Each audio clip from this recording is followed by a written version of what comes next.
Welcome inside Appalachia. I'm Mason Adams. Schoolyard games come and go, but for kids in one community, marbles still rule. They carry marbles all year long. You walk down the hall, you hear their bags rolling. They're always trading on the playground. They got to a point where it was driving the teachers crazy. This year marks the anniversary of some country music milestones, including the 40th anniversary of Floyd, Virginia's Friday Night Jamboree. This is my first time. I think you've been here. Yeah, I've been to Floyd several times, yeah. And what's kept you coming back? The music. Why are y'all here tonight? The music. The music. And we remember West Virginia's first person in space, Jon McBride. In 1984, piloting the Space Shuttle Challenger felt risky. But as a pilot especially, he clearly was willing to put aside many concerns and still fly on it. You'll hear these stories and more this week inside Appalachia.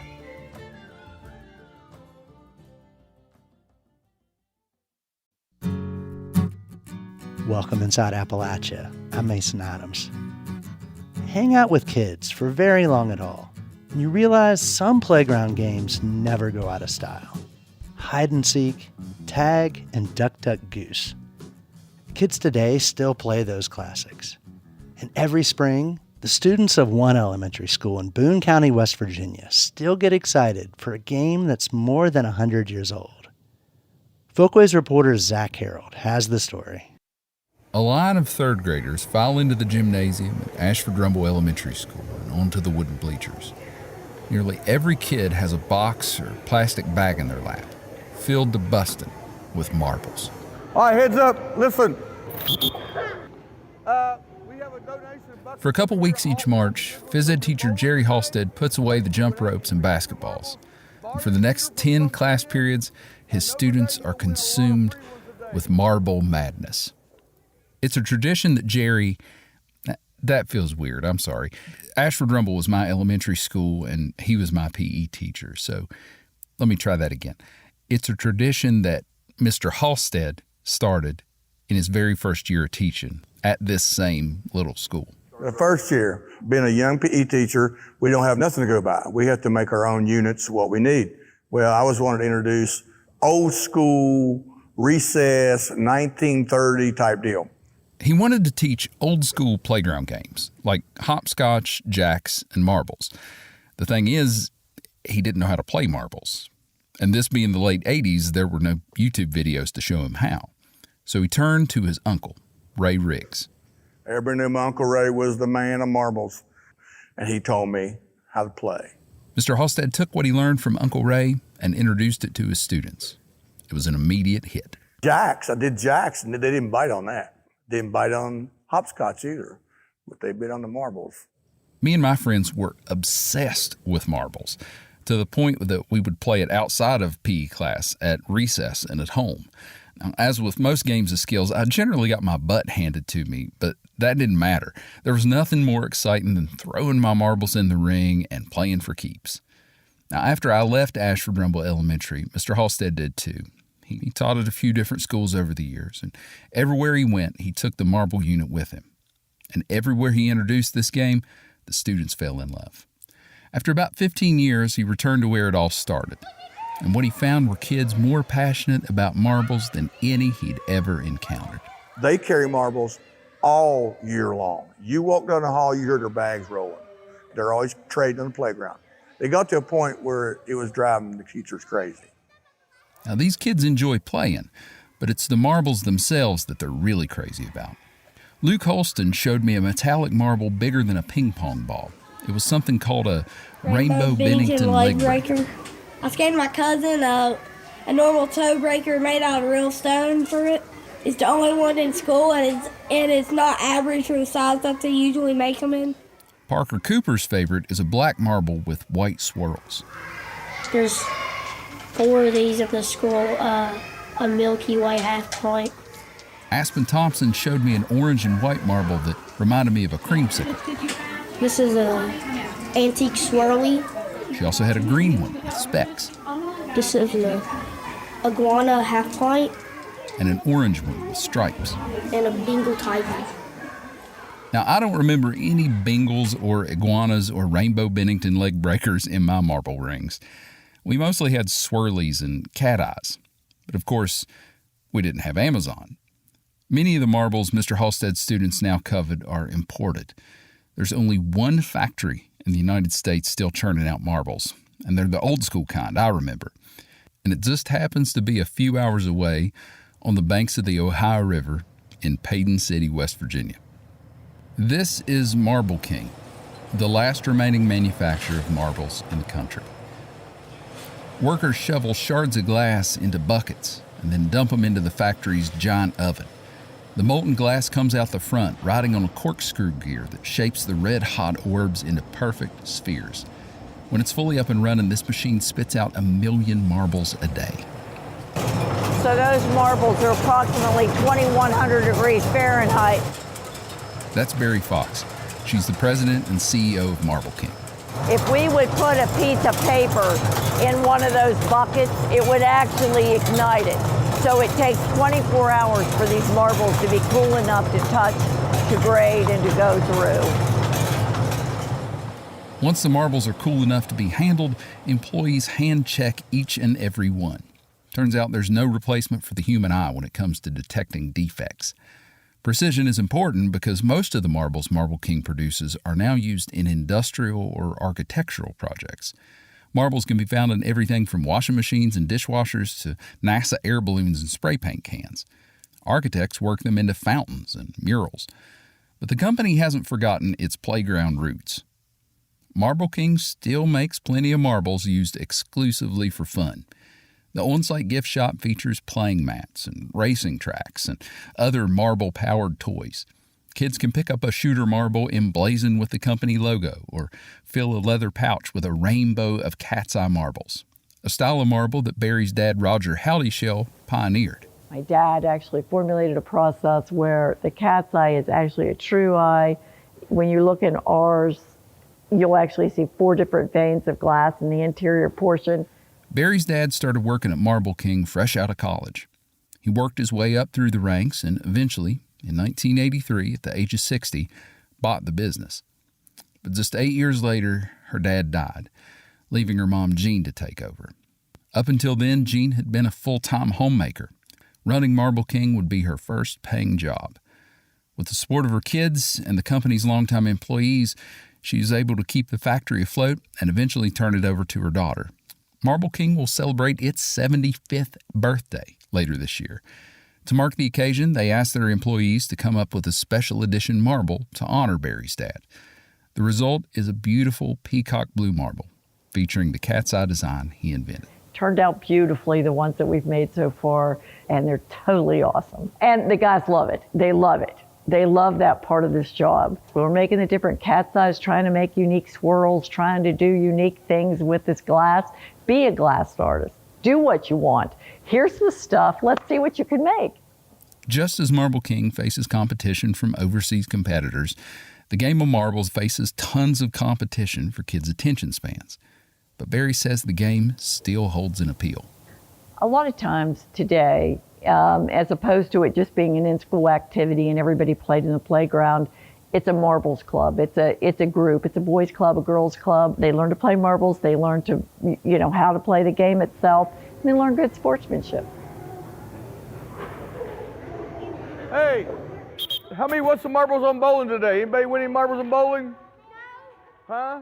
Good job. Put your marbles away in your room. PE class is over back at Ashford Rumble Elementary, so it's time to put the marbles away for another day. Mr. Halstead also knows something of this game's lasting appeal. You ever seen someone like Grandpa's 80 and they got a jar of marbles in the attic? Why they got them in their 80? Because they want them and they won't let them go. Even though they're 80 and they won't get rid of them. They will not get rid of them because it's trophies. While none of Mr. Halstead's former students are quite 80 yet, there is a growing chance that there's a grandparent somewhere with a jar full of marbles they won in this same gymnasium under these same buzzing lights. And you know what? I wonder if Mom still has mine. For Inside Appalachia, I'm Zach Harold in my hometown, Ashford, West Virginia.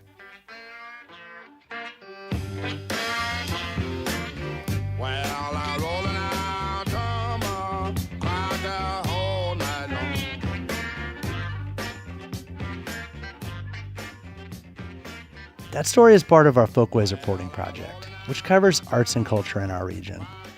Make sure to check out Zach's video about the Boone County marble scene. It's at our website, wvpublic.org.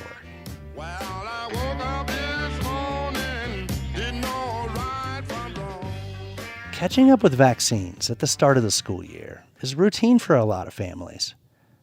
West Virginia lawmakers have been arguing over whether to loosen those long-standing vaccination requirements. But how do parents and doctors feel about it? WVPB's Emily Rice visited a pediatrician's office to learn more.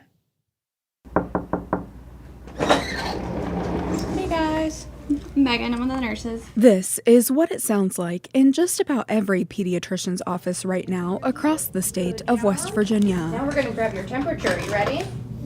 Okay, we're going to slide it across your forehead. There we go. Good job. But these quiet conversations may soon be drowned out by a loud push to change the state's long-standing policy on childhood vaccines. Question 4 is send this shall the bill pass. All those in favor vote yea. Those opposed vote nay. The clerk to prepare the machine. The Mountain State rates badly on most measures of health. But vaccination coverage in school-age kids has been a rare bright spot. Kids cannot attend school in West Virginia unless they are vaccinated against diphtheria, pertussis, tetanus, polio, measles, mumps, rubella, chickenpox, and hepatitis B. Dr. Jennifer Gerlach is a pediatrician and associate professor at Marshall Health and the president of the West Virginia chapter of the American Academy of Pediatrics. And when children hit the West Virginia school system, we have one of the highest rates of immunizations, and that fact protects all West Virginians of all ages. The only excuse the state will accept is a medical exemption,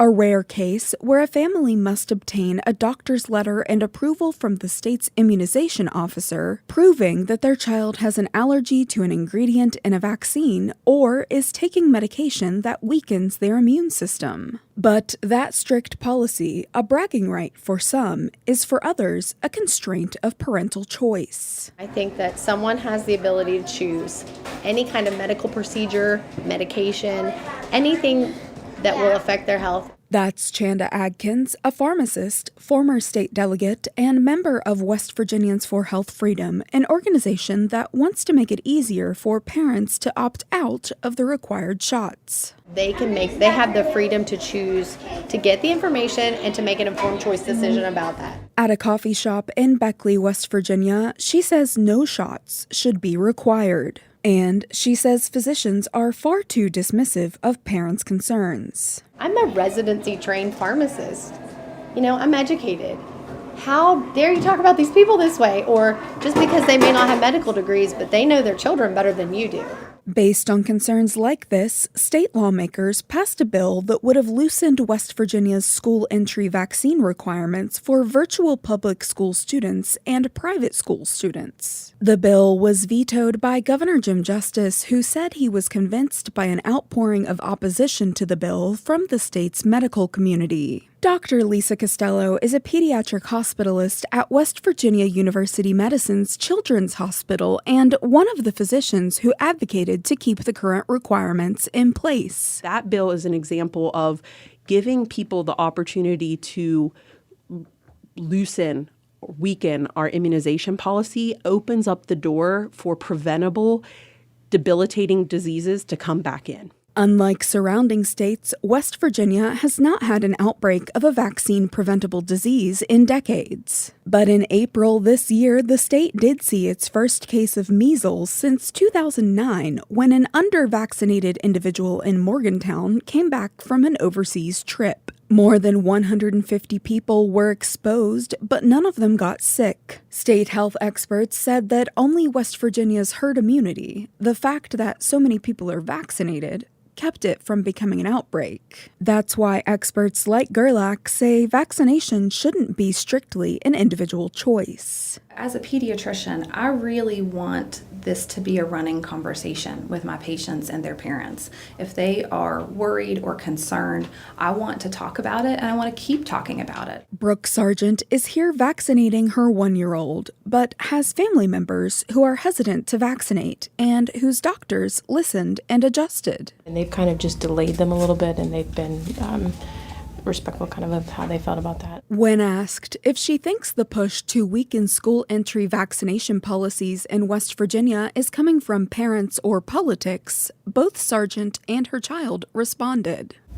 I think the push primarily is coming from parents just kind of feeling like, why risk anything if we don't have to? Throughout the day we spent in the pediatrician's office, Dr. Tim Lefebvre asked each family that visited his office if they would be willing to speak to our station about their vaccination beliefs. All but 2 who are nurses at the hospital declined. But the debate isn't over. Vaccine skeptics in the legislature have vowed to try again to loosen requirements in 2025. For West Virginia Public Broadcasting, I'm Emily Rice in Charleston. That story is part of a series, Public Health, Public Trust, produced in collaboration with the Global Health Reporting Center, supported by the Pulitzer Center. For more, visit our website, wvpublic.org. Coming up, it's a big year for country music anniversaries. You're Inside Appalachia. I'm Mason Adams.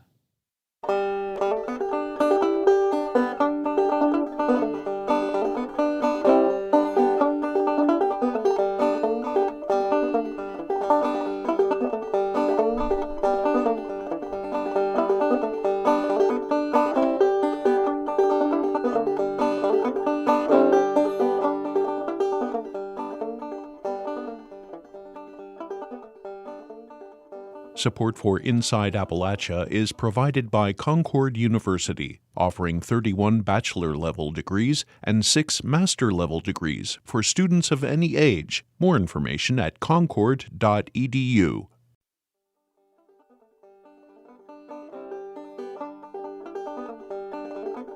Appalachia is home to a lot of music traditions, everything from black metal to hip-hop. But it's probably most closely linked with string band music. Today, we break that down into categories like bluegrass or old time. But for much of the 20th century, people just called it country music.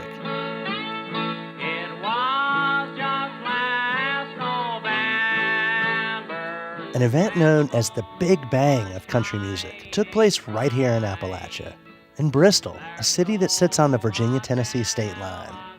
In 1927, producer Ralph Peer held a series of recording sessions that introduced the sound of mountain string bands to the world. That history is documented in Bristol at the Birthplace of Country Music Museum, which is celebrating its 10th anniversary at its new location. This year also marks the anniversaries of some other pivotal events that spotlight Appalachia's deep ties to country music history. One is the 50th anniversary of the Carter family fold.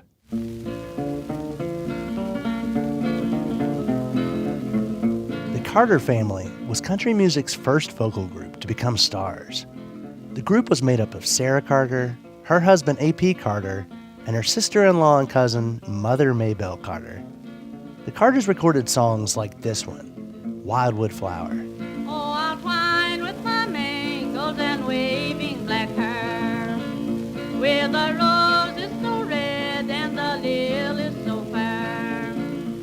One of its later members was June Carter, who became a star in her own right and later married country music legend Johnny Cash. A.P. and Sarah's daughter Jeanette established the Carter Family Fold as a music venue in Scott County, Virginia in 1974.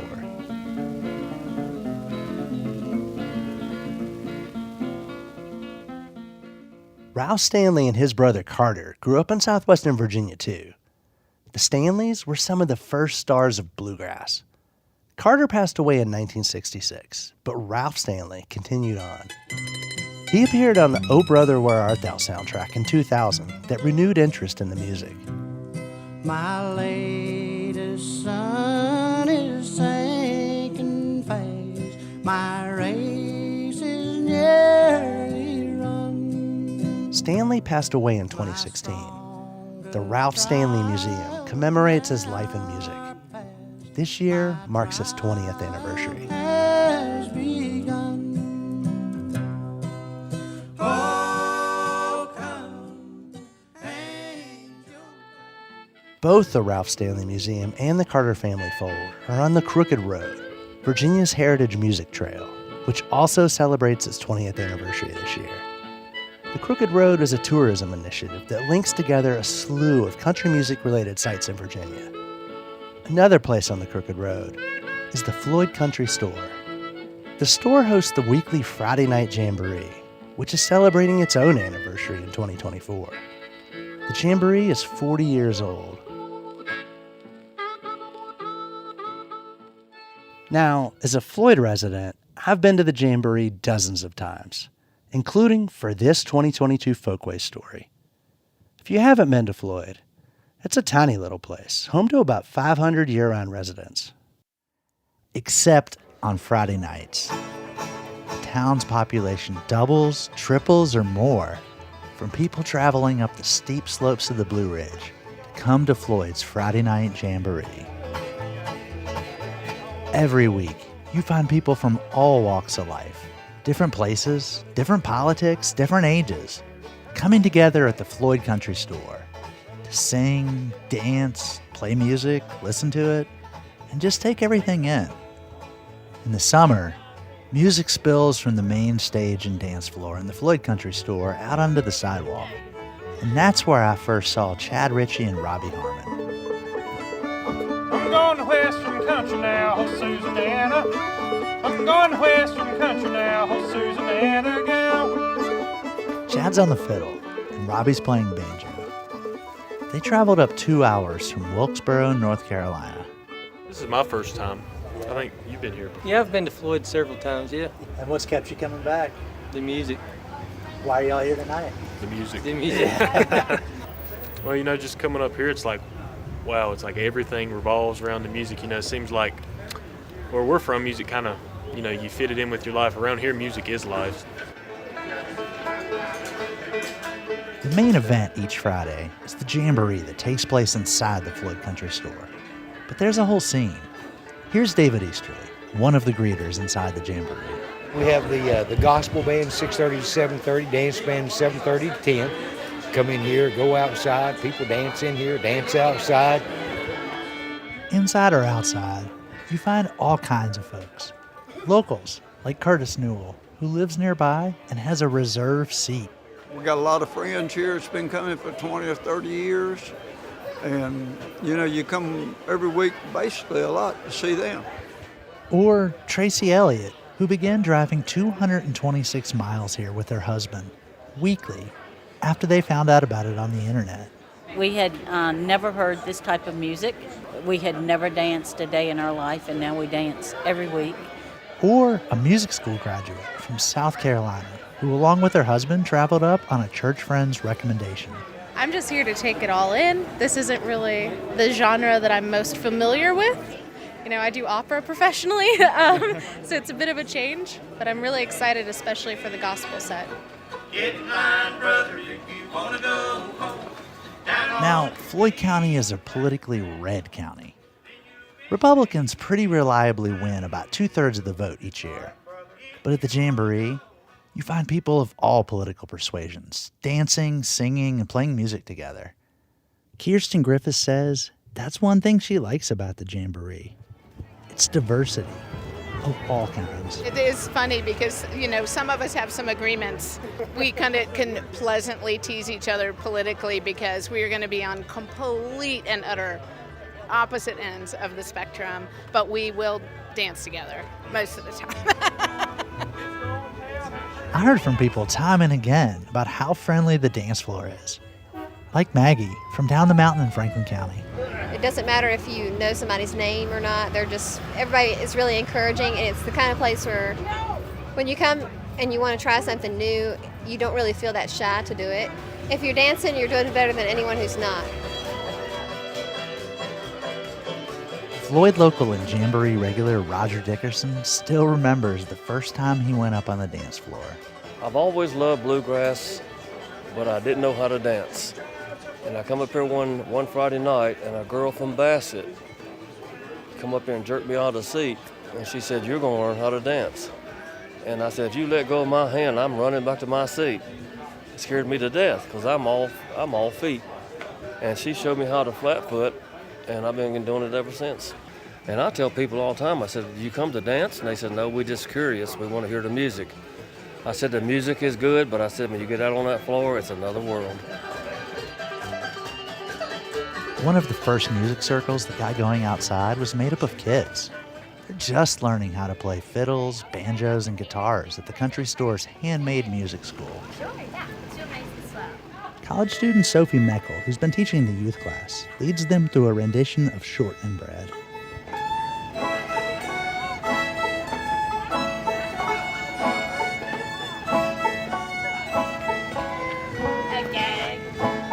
Their moms and dads sit around the perimeter, visiting, listening to the music, smiling and clapping. Morgan Grimm is one of those moms. She praises Floyd's music community for being so welcoming. Even these kids you're watching now, some of them are strumming for the first time, but there's an invitation of come and be a part of this music community. The kids have been part of the Friday Night Jamboree since it first started. And some of them who started coming way back then have grown into adults who still come now, like Chris Perlman, who lives just down the mountain in Ferrum, Virginia. You know, when I was just a boy, I'd come here, and they played music over at the fire department too. And I'd go from there to here, from there to here. I'd run backwards and forwards, you know, I was just a chap, you know, and I was running from there to here. Floyd's Friday Night Jamboree officially started in the mid-'80s, when Freeman Cochran started keeping his general store open Friday evenings for people who wanted to play and hear string band music. Since then, the business has changed hands several times, but each new owner, 5 of them now, has kept the Jamboree going. Dylan Locke and Heather Krantz are the current owners. They bought it 8 years ago. But they don't see themselves as owners so much as stewards. Here's Krantz. It's never belonged to us. It's not something that I think belongs to anyone. You know, it belongs to this community, and it belongs to the people that show up. On the night I'm there, Krantz is out there, playing in the circle along with the kids from the handmade music school. She says their job keeping the Jamboree going requires, well, playing right along with everyone else who's part of it.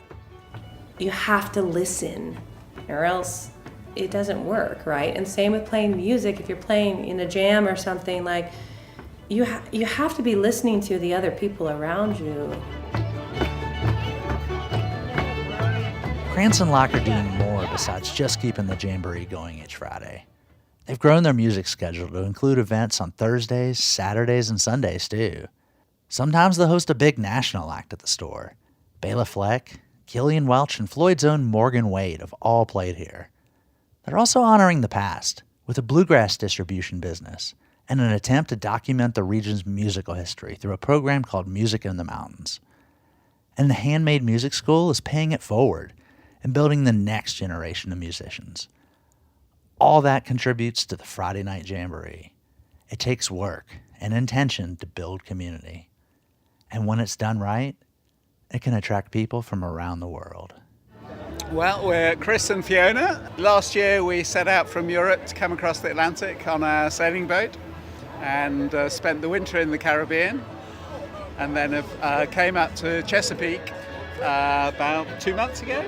And then we decided to explore inland a bit. We wanted to see some bluegrass music, so here we are.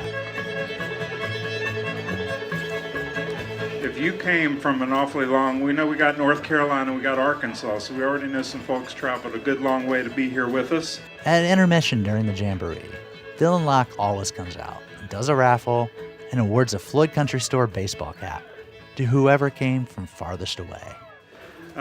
So if you think you traveled farther away, then yell it out, please. England. England? All right, well, there we go.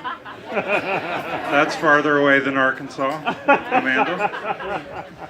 So England's from farthest away, so we'll get you all up here in just a minute. Anybody from pretty far away and want to yell it out and love where you're from and want to tell us that? West Palm Beach. West Palm Beach, Maryland. Kenya. Kenya. That's pretty far away. So tell us your name and what brings you here from Kenya. My name is Nyambura, and I got married to Eric, so that's why I'm here. We drove from Virginia, so technically I shouldn't be getting the hat because we drove from Woodbridge, but I am from Kenya, so I still think you should go to the people from England. Give it to them. Well, hey, that was very generous of you, and it was really nice to meet you. Yeah, and congratulations. After the Jamboree, I caught up with Nyambura Kiari and asked what brought her to Floyd. Turns out, she and Eric found it in a guidebook. And there's another reason.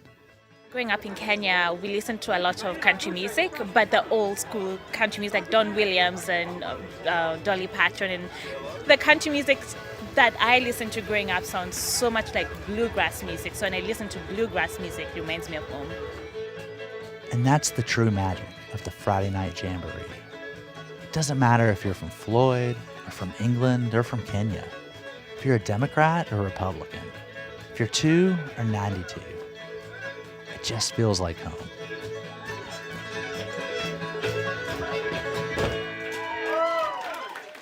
That story first aired in 2022. Floyd's Friday Night Jamboree is still happening every week.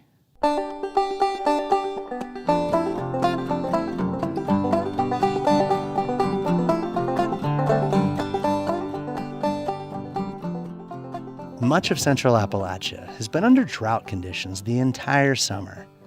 Conservationists say years like this are all the more reason to use a rain barrel. West Virginia Public Broadcasting's Jack Walker spoke with Colleen Seeger, a stormwater technician for the city of Martinsburg, about the benefit of rain barrels and how to install them. So what are rain barrels and how do you use them? So rain barrel, you can buy them at Lowe's or Home Depot or even Tractor Supply has barrels and kits that you can get. But it's essentially like a food grade barrel, and you can buy a kit for it and cut holes in it and install it yourself in your home, and it attaches to your gutter and it collects any of the water that hits your roof that would go into the ground, and you can just keep it in I'm not too sure how big these barrels are. I want to say they're about 50 gallons. And it stores the water there for you, and you can use it to water your garden whenever you need. It also, if it gets full, it has like an overflow. So it infiltrates through the ground instead of turning into runoff, which can pick up pollutants. And we try to avoid any unnecessary stormwater runoff. Can you expand on that? What are some of the benefits of using rain barrels in gardening or in agriculture? Sure. So rain barrels, you can use them for watering your garden. They can be really good for collecting rainwater so that they don't go down our stormwater infrastructure. It's a great way to keep your garden and our watershed healthy. So not only can it help lower the cost of your water bill, but they can also benefit you and your community in tons of ways. Collecting rainwater, it reduces the amount of stormwater that enters the storm system, and that can decrease the burden on the infrastructure, which minimizes risks of like a combined sewer overflow, which can obviously be bad for our watershed. Letting it infiltrate the ground instead of turning into runoff will minimize pollution. That's always appreciated. So for like a stormwater perspective, if it turns into stormwater, it can turn into, pick up trash and oil, other toxic pollutants before it reaches our stream. We have the Tuscarora and the dry run in the city of Martinsburg, so that's primarily what we try to protect pollutants from getting into. Anytime rainwater is collected, it's slowed down, and it can prevent pollutants entering the stream, and it can, whether it's like sediment and nutrients or oil and heavy metals, we want to try to keep that stuff out of our creeks. So collecting it, not only does it help prevent pollution, but you can also use it to have a really healthy garden, and it has, it's the purest form of water, so it doesn't have any added chemicals or anything in that. So that's exactly what your plants want to thrive. It can, divert water away from, say you have like your water's coming down from your roof and it's infiltrating down into the ground and causing some flooding issues in your basement. If you have a rain barrel, it can kind of fix that for you. And also you can have a garden that's nice and lush and beautiful. How has the city of Martinsburg been spreading awareness about rain barrels and their benefits? So the city of Martinsburg hosts typically 2 workshops a year at their roundhouse for the farmers market, where cities that live within the city limits can get free rain barrels if they sign up. We typically have someone reach out to the local newspaper or on social media, and we'll post that there or on our website, and we'll update that whenever we have rain barrel workshops. I know the county also, often they'll raffle off free rain barrels. Berkeley County Stormwater, they often raffle off their rain barrels, and you can give them a call if you don't live within city limits. And we eventually one day would like to have, the city and the county work together for an event, maybe where we can have folks come out and paint rain barrels, and it'd be like a really fun community activity where people can come out and learn about how they work, how to install them, how to keep them safe during the winter time and make them last as long as you possibly can. So we'll try to have more events in the future so people can come out and do that, or just learn about it. They don't have to sign up for a rain barrel. They can just come out. Anybody can come out and learn about what they're good for and how to make them work for whatever they need them for, whether it's their garden or if they're having some damp basements or anything like that. We typically try to host those events twice a year. That was Colleen Seeger, stormwater technician in Martinsburg, speaking with WVPB's Jack Walker. It's county fair season. A staple of county and state fairs are the annual craft competitions, where everyone from 4-H kids to the local dentist brings their finest quilts, pumpkins, or peanut butter fudge to be judged for cash and prizes. The prizes are usually pretty modest, but local bragging rights are at stake, as well as the highly coveted blue ribbon. Few have been as successful as Linda Skeens. The Russell County, Virginia resident has won hundreds of ribbons, which made her a social media sensation and got her featured in the New York Times. In 2023, Skeens released a cookbook featuring her winning recipes, plus poems, pictures, and a peek into her life in Southwest Virginia. Producer Bill Lynch called her up and had this. So how many ribbons have you won so far? Well, when we went to Alabama last year to visit the people doing my cookbook, I had almost 1,500, and then I earned 60 more after that, and then I earned 33 the other day at the fair this year already. So quite a few. That's got to be close to some kind of a world record somewhere. It's so weird you'd ask that. They've been at least a dozen people say, have you broke a Guinness World Book of Records? I said, well, I don't know because I don't know how to find out, but they seem to think I have. Not everybody does this. A lot of folks cook, but not a lot of folks get involved with fair competitions. What got you into it? I've just always loved it. I love doing it. I've made a lot of good friends during the years. I have fun doing the crafts and I have fun canning stuff, and I just love baking. I just like doing it. It's something I enjoy. Do you remember your first competition? Yeah, it was probably around 84. I entered a set of pillowcases that I had. That's all I had. My son was entering a model car, and he asked me to enter them, and I told him they probably wouldn't win, and he encouraged me. And after I got started, I've liked it ever since, and I've not stopped.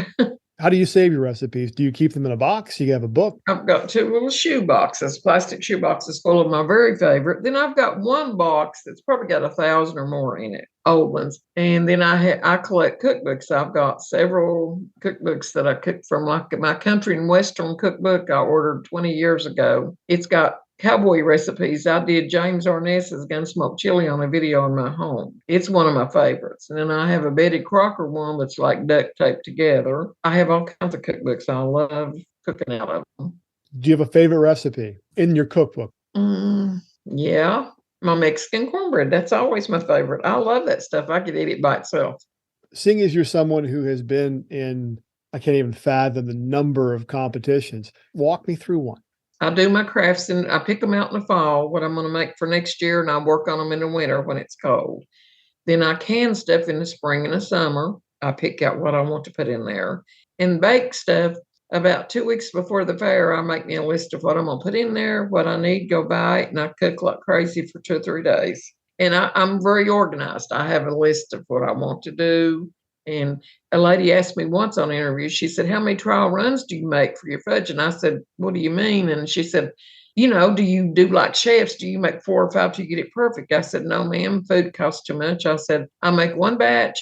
I pick out the prettiest pieces, put it in there, and if it wins, it does, and if it don't, it don't. I don't throw away nothing. I don't waste food. I'd encourage anybody just to try anything you want to try, because you never know. A girl was on my Facebook page this summer, said she'd never entered a fair, and she entered a cake and won a ribbon, and she was just tickled to death. And I was for her, because you don't know the judges. You never meet them. They close the doors when they judge food. They don't see your name on nothing, so they don't know you either. Your stuff is judged by the way it looks, the way it tastes, and some years you win and a lot, some years you don't win as much, but it's fun to do. The rest of your time when you're not competing in a fair, you're bound to have some downtime, right? The fairs aren't year round.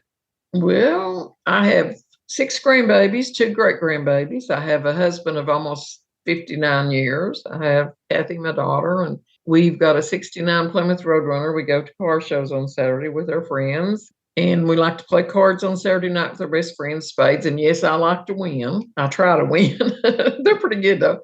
And I like to watch poker tournaments on TV with my husband. He's teaching me how to play poker a little bit slowly. I read my Bible every day, whether I read anything else or not. That's one thing I've made a point of doing. Well, with the book signings and people coming up to you, what do they tell you? 95% have said they thought it was the most beautiful cookbook they've ever saw. They really liked the poems that I've written myself, my story, the pictures. Most people were expecting just a paperback, I think maybe, or a cookbook with recipes, and they were just really literally amazed and told me how much they enjoyed it and they're cooking out of it. And it's just been, I've met so many nice people. We was invited to Bristol last week, me and Kathy. A young man had invited me to a bake sale last year at a retirement center. And he started working at a little place called a gingerbread restaurant. And he invited me up for a book signing, and they cooked my foods in that restaurant for 3 or 4 days. And I sold books, and it was just, so people are just really happy for me. So what's next? You got a sequel coming out.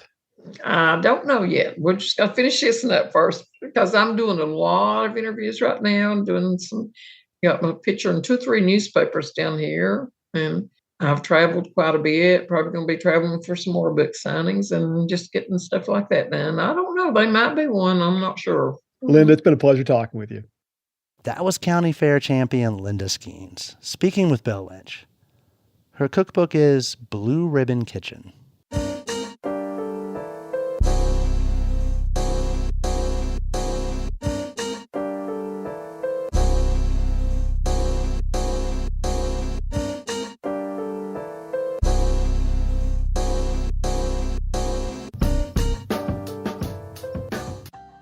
NASA astronaut Jon McBride died August 7th. He was 80. McBride was the first astronaut from West Virginia, and the only West Virginian to pilot a shuttle mission. He flew on board the Challenger in October 1984. Jennifer Levasseur is curator of space history at the National Air and Space Museum. She spoke with WVPB's Curtis Tate about McBride's legacy. McBride was supposed to fly another shuttle mission in March 1986, but the Challenger disaster put the program on hold. Did that have a deterring effect on recruiting new shuttle astronauts? It's a really interesting, the period in between January of 86 and February of 2003 is really interesting in that, especially that early part in the late 80s when the program comes back. It is a time when something like that could have really pulled the curtain back and shown potential applicants, wow, this is really dangerous. But, then there's a potential, threat to my life. But I think for the most part, people not ignored that, but that was an assumed part. I mean, having talked to as many astronauts as I've talked to, and read as many, astronaut biographies and interviews and things like that, oral histories and so on, it does not diminish the appeal of being a part of it. So whether, there's for some, as I think he is not uncommon. The problems on Challenger, and this is the story to just keep in mind about both Challenger and Columbia all the time, is nothing that happened on any of those wasn't something that they didn't already know there was a problem with. What made McBride, as well as some of the members of his shuttle team, good teachers? It does not surprise me that so many of the people and I always like looking at an image of a crew, and going, okay, so what did this person do afterwards? What did this? And you go, wow, I'm looking across the front row of their portrait here in space. And it's like, Kathy went on to work at Center of Science and Industry. Sally started Sally Ride Science. So, it's just a very natural fit, I think, in terms of kind of becoming a facilitator for learning about aviation and space flight. And that's, kind of what we do here at the museum. It makes these people very identifiable for many of us as well, is just, finding ways to take what you know about these really difficult, complex things. And flight and space flight are both very complex things that take a lot of training and time. And, I've hardly met an astronaut to date who hasn't had some pretty strong skill in communicating. Some are better than others. I think that's just natural habits. They tend to not be engineers. Those that are engineers tend to still struggle a bit. But I think the pilots, the scientists, the medical doctors and things like that, there is this level of communication that's really required in their sort of profession as a whole. And as an astronaut, certainly. And so being pretty skilled at, working in, say, a business setting or in an education setting kind of comes a little naturally to those people. How much was McBride's upbringing in West Virginia a factor in his selection by NASA? There are more than a few of these folks who are incredibly humble, and just feel, and spoke often about how fortunate they felt for being selected. And I think that's almost always the case when you hear like an interview with a new astronaut or a new group of selected astronauts, is just how honored they are to be a part of it. You're becoming part of a really elite and select group of individuals. And I think in this case, because the shuttle was brand new when they were selected, it was still years away from flying. They were coming into this sort of legendary group, this office where, some of them, these are their childhood heroes, being born in 43. I mean, he would have been, a teenager when the original Mercury 7 were selected. And so these are going to be some of his inspirations and heroes. And I think there's, for somebody like him who's, got those figures to look to as the exemplars. And keep in mind, especially in this early part of the shuttle program, NASA does really encourage, and I think I know it continues to this day, is to utilize their retired astronaut corps to come in and kind of prep the new astronauts. What sets the original group of shuttle astronauts apart, including McBride, from others? I think there's still something to be said for especially Jon McBride, people like Jon McBride, people that were part of the 1978 class, for really going in, and I would say he would be one of them, especially having had Vietnam War combat experience. I think he knew what he was getting himself into. And the willingness to take the risk anyway, the willingness to look at a vehicle like the space shuttle, which is not, we always say it's a vehicle of compromises, because there's a reason that it looks the way it does. Nobody was ever really very satisfied with the final design. But as a pilot especially, he clearly was willing to put aside many, many, many concerns and still fly on it. And I think that takes a lot. And that's something that, we can certainly look to as sort of a part of the bigger story of people exploring space, is that, we were built to be on Earth. So the willingness to take that risk and ride on top of a controlled explosion into space, and be the person at the controls, I think that's the sort of tribute to him and to other, space shuttle pilots of especially, well, pretty much the entire space shuttle era, but especially that early period. That was Jennifer Levasseur of the National Air and Space Museum, speaking with Curtis Tate about shuttle astronaut Jon McBride.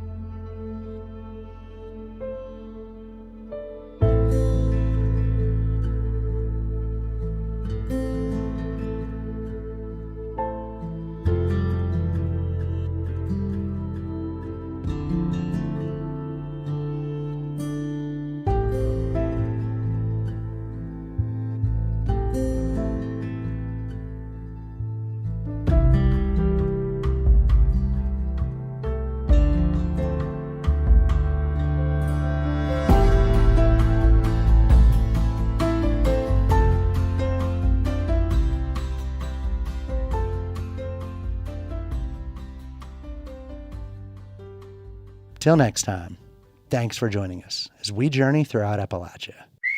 Our theme music is by Matt Jackford. Other music this week was provided by Paul Loomis, Frank George, John Blissard, Dinosaur Burps, and Blue Dot Sessions. Bill Lynch is our producer. Xander Alloy is our associate producer. Our executive producer is Eric Douglas. Kelly Libby is our editor. Our audio mixer is Patrick Stevens. We had help this week from Folkways editors Nicole Musgrave and Chris Julin. You can find us on Instagram and Twitter @InAppalachia. You can also send us an email to insideappalachia@wvpublic.org. Visit wvpublic.org/InsideAppalachia to subscribe or stream all of our stories. Or look for Inside Appalachia on your favorite podcast app. Inside Appalachia is a production of West Virginia Public Broadcasting.